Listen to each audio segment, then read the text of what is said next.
you, like Edmund in the Chronicles of Narnia being offered Turkish delight, into a frenzy.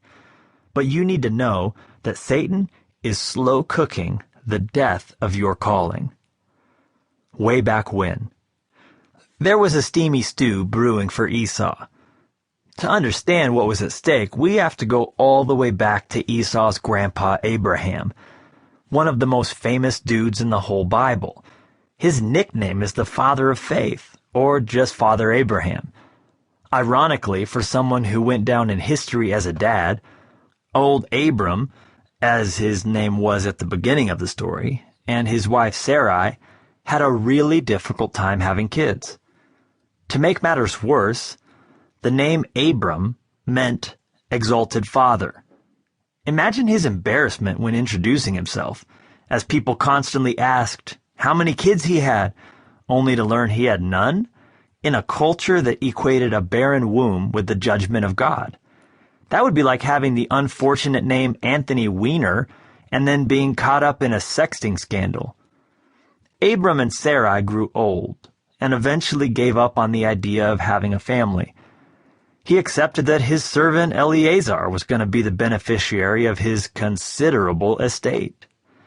Then God showed up with an amazing, ridiculous promise.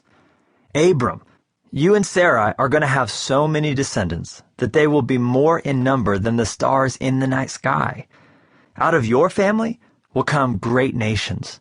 Through those nations, kings will be born who will bless the whole world.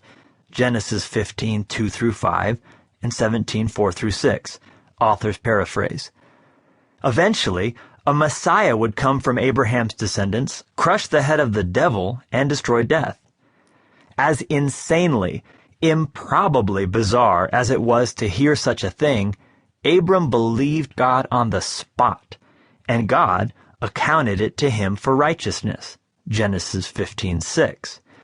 In other words, God opened an umbrella called grace over Abram's life, and from that moment forward, not one drop of wrath would ever splash onto his skin. That's faith, by the way. Triggering grace by taking God at his word. Latching onto the words that come from his mouth. No ifs, ands, or buts. In this ancient story, Abraham modeled for us what God has asked for us from the beginning. Faith.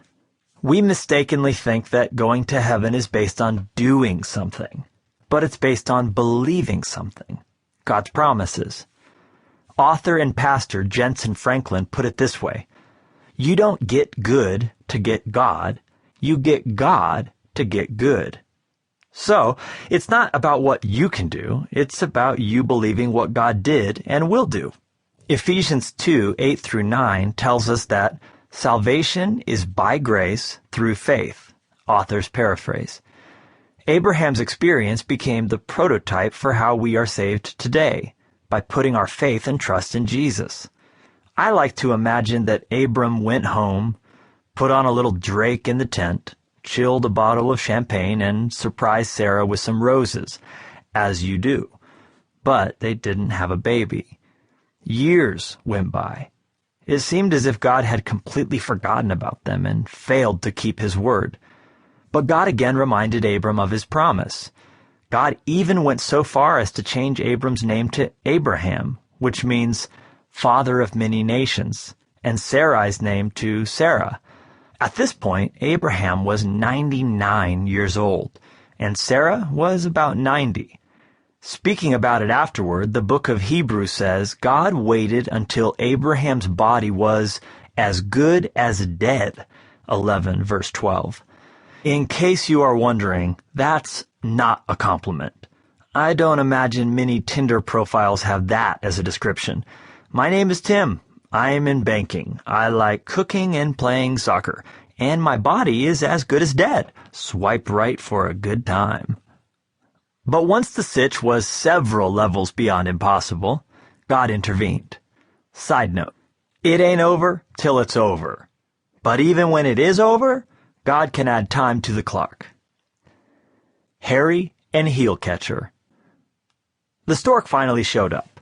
It wasn't clean and tidy by any means. There was a lapse of faith when Abraham and Sarah had a baby with a surrogate, thinking God needed help.